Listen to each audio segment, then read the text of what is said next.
Bonjour, il vous arrive peut-être régulièrement de laisser passer des occasions et de perdre des parties qui vous semblaient complètement gagnantes.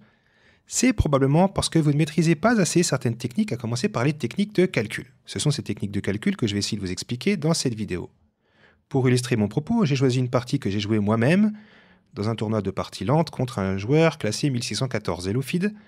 Alors pourquoi une partie que j'ai jouée moi-même? Tout simplement parce que c'est plus facile pour moi d'expliquer comment j'ai réfléchi moi-même. Si vous êtes un joueur expérimenté, environ 1600-1700 Elo, on va dire, vous devriez pouvoir trouver la combinaison qui suit. Je vous invite à mettre pause. Quand cette position est survenue sur l'échiquier, plusieurs signaux m'ont indiqué qu'il était temps d'agir. Il faut donc se pencher sur cette position. C'est ce que vous devez faire à chaque fois avant de vous lancer dans des combinaisons. Qu'est-ce qui cloche dans la position des blancs? Tout simplement la position du roi, déjà, puisqu'il est sorti de sa tanière, en tout cas il pointe le bout de son nez. Qu'est-ce qu'il est venu faire ici? Il est venu défendre le pion E3 qui autrement n'aurait pas eu de défenseur, puisqu'il est attaqué par le cavalier. Donc là on a une deuxième faiblesse qui survient, c'est le pion E3. De manière plus globale, les blancs ont des pièces totalement inutiles et passives. Alors ce fou défend vaguement quelques cases, mais ce cavalier ne sert à rien. Celui-là gêne tout le monde, en particulier le fou et le pion qui ne peut pas avancer en C4. Et toutes ces pièces mineures tapent sur du granit puisque le centre des noirs est très bien protégé. À commencer par le pion E4 qui empêche les blancs de manœuvrer dans leur propre camp. L'activité des pièces noires n'est pas mal non plus puisqu'on a un cavalier F5 qui exerce une pression sur E3. Mais à part ce cavalier, on a l'impression que les pièces noires ne sont pas encore complètement actives et qu'elles ne tournent pas à plein régime. Ça va être ça l'objet de la combinaison justement. Comment faire arriver tout le monde en attaque? Nous avons examiné la position et on en a déduit qu'il était temps d'agir. De la position naît la combinaison. Mais concrètement, comment calcule-t-on dans une position comme celle-là? Eh bien, on va utiliser ce qu'on appelle l'arbre d'analyse. C'est-à-dire qu'on va faire la liste de tous les coups candidats en retenant d'abord ceux qui forcent les événements. Quels sont les coups aux échecs qui forcent les réponses de l'adversaire? On a les échecs, on doit les parer obligatoirement. On a les prises, qui forcent en général la reprise. Je dis bien en général, il y a toujours des exceptions. Pourquoi on est obligé de reprendre une pièce quand on nous a pris quelque chose? Eh bien tout simplement pour maintenir l'équilibre matériel. Et enfin, dernière chose qui force la réponse, c'est une menace directe. Une attaque. On a ici plusieurs coups candidats. Je vous propose d'en faire la liste vous-même si vous voulez, donc mettez pause et faites la liste des différents coups qui rentrent dans cette catégorie échec, prise ou menace. Je vais les lister désormais. On a un échec, c'est cavalier G4. On a l'impression qu'on donne une pièce, mais on le retient, parce que ce coup peut avoir des avantages. En particulier, on se rend compte, on entrevoit déjà que derrière, on peut enchaîner avec un deuxième échec, étant donné qu'on a libéré le chemin de la dame. Donc on garde ça, on se dit ça peut être intéressant, mais je ne calcule pas tout de suite, parce que si je me lance tout de suite dans le calcul approfondi d'une variante, alors que ce n'est pas la bonne variante et que la deuxième variante gagne en 2 coups, par exemple, c'est dommage d'avoir dépensé tout ce temps pour rien. Par conséquent, c'est un survol de chaque variante qu'il faut faire. Premier coup candidat, en tout cas, c'est cavalier G4, c'est sûr. Vous avez vu que pour le moment, je ne touche pas les pièces. On se met en situation de partie. On visualise la suite des événements sans toucher les pièces et sans les bouger, comme dans une vraie partie. C'est comme ça qu'on s'entraîne. Parce que dans une vraie partie, on ne peut pas dire « Ah non, je me suis trompé, excusez-moi, je reviens en arrière ». Deuxième coup candidat, on a des prises. 2. Donc il nous reste 2 coups candidats. Cavalier prend E3 et cavalier prend D4. On peut raisonnablement éliminer cavalier prend D4 parce que on ne voit pas trop bien ce que ça nous apporterait. En plus, ça supprimerait la faiblesse E3, ça permettrait au blanc de s'en débarrasser. Il reprendrait. On peut juste émettre un regret. C'est dommage qu'on ne puisse pas reprendre en D4 avec le fou, par exemple, après l'échange. Même comme ça, on se dit que ça ne suffirait pas, mais on garde cette idée quand même de faire intervenir le fou en attaque. Pourquoi pas? Ça peut nous servir. D'où l'intérêt de voir vraiment les différents coups candidats, même rapidement. Et maintenant, on rentre dans le détail. Donc, on a éliminé cavalier prend D4. Regardons désormais cavalier prend E3. Donc là encore, je vais déplacer la pièce, évidemment, mais dans une situation d'analyse réelle, ce n'est pas comme ça qu'il faut faire. Il faut visualiser sans toucher les pièces. Cavalier prend E3 force le roi à prendre parce qu'il y a une fourchette. Roi prend E3. Et là, je me dis, comment continuer? Est-ce que j'ai encore des échecs, des prises et des menaces? C'est comme ça qu'on continue. Hein. À chaque embranchement, il faut se demander échec, prise, menace. Et là, il y a un échec, c'est cavalier G4. Je pourrais aller plus loin dans l'analyse en me disant, qu'est-ce que je fais après fou prend G4? Mais je peux constater une chose déjà. C'est qu'en jouant cavalier G4, finalement, peut-être que je reviens à la première variante, puisque cavalier G4, je l'ai déjà envisagé dans mes premiers coups candidats. Donc, est-ce que ce ne serait pas la même variante avec un ordre de coups différent? Vérifions. Ça permettrait de gagner du temps, puisqu'on pourrait enlever toute cette branche-là déjà. Que se passe-t-il après cavalier G4 dans cette position? Fou prend G4. Et effectivement, je peux jouer cavalier prend E3, et après roi prend E3, on a retrouvé la même position. Sachant qu'à ce moment-là, les blancs sont aussi obligés de prendre le cavalier, étant donné que la dame blanche est attaquée. Et le fou G4 aussi. Par conséquent, il ne reste plus qu'une branche à notre arbre, c'est l'avant de cavalier G4, et on va l'analyser de près maintenant. Vous voyez, donc ce petit travail préalable permet déjà d'économiser du travail au niveau de la réflexion. Le premier coup, c'est donc cavalier G4, et on doit ensuite analyser les échecs et la prise en E3. On va commencer par imaginer ce qui se passerait sur cavalier G4, fou prend G4, et maintenant, on va commencer par regarder ce qui se passe sur dame H4, et on reviendra ensuite sur cavalier prend E3, sachant que j'élimine la prise en D4. Autrement dit, là, l'arbre se subdivise en deux branches. Dame H4 échec est intéressant, parce qu'on a dit tout à l'heure que le roi devait rester protéger son pion E3. Autrement dit, si le roi recule en G1, on peut directement prendre E3, il n'y a pas besoin de calculer plus, puisqu'il y a une fourchette dame-fou, ce qui veut dire qu'on va récupérer le fou avec un pion de plus.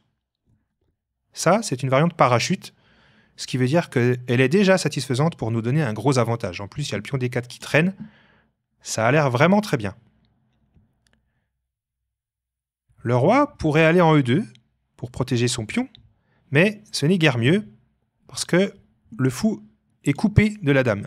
Donc évidemment, tout ça, il faut le voir avant de jouer ses coups. C'est ça qui fait que l'entraînement est indispensable. Et désormais, on peut récupérer le fou sur échec. Le roi est forcé de revenir en F2, sinon le pion E3 tombe. Et si on raisonne en termes d'échec, on trouve tout de suite la suite.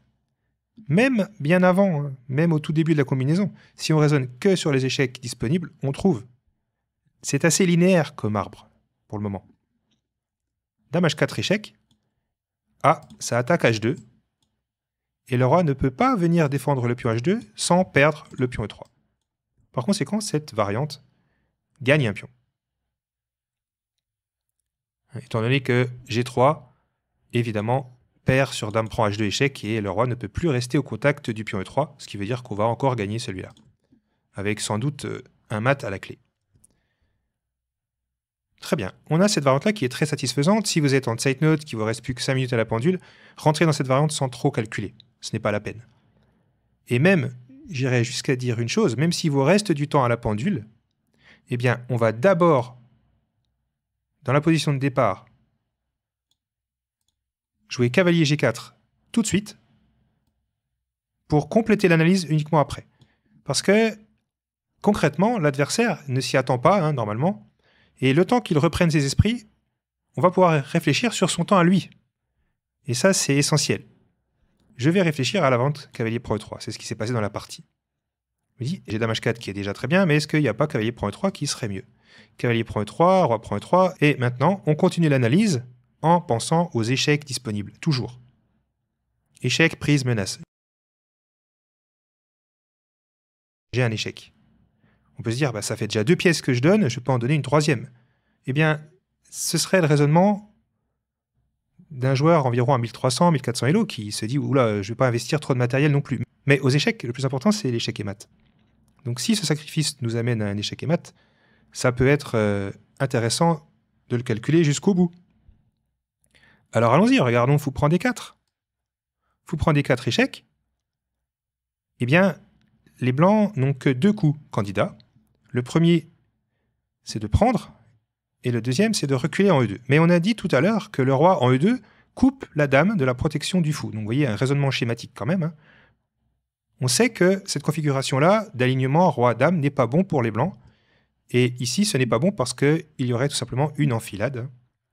Après roi E2, en effet, le fou G4 n'est plus défendu et on peut le prendre avec le fou.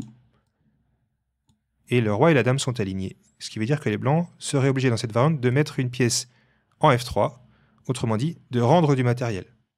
Par conséquent, pas besoin d'analyser plus cette variante, elle est très satisfaisante, puisqu'à l'arrivée, on se retrouve avec du matériel en plus. Et l'attaque.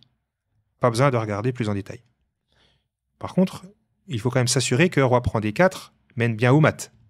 Roi prend D4, continuons à chercher les échecs quand même. Il est encore trop tôt pour arrêter l'analyse.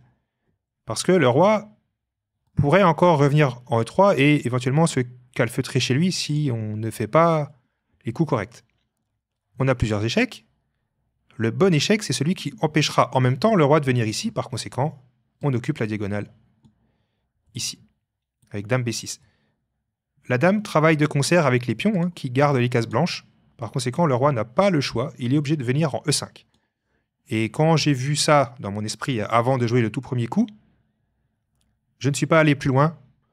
Je savais que si le roi venait en E5, il allait y avoir mat, obligatoirement. Hein.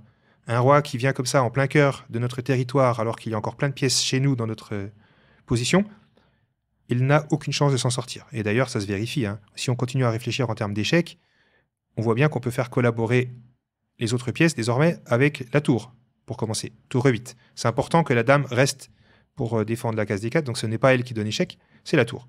Et si le roi vient en F6, là encore, on continue à regarder les échecs disponibles. Un échec qui empêche le roi de revenir par là, parce qu'il pourrait éventuellement avoir une sortie, mais tout simplement, il y a dame D8, ce qui est mat directement.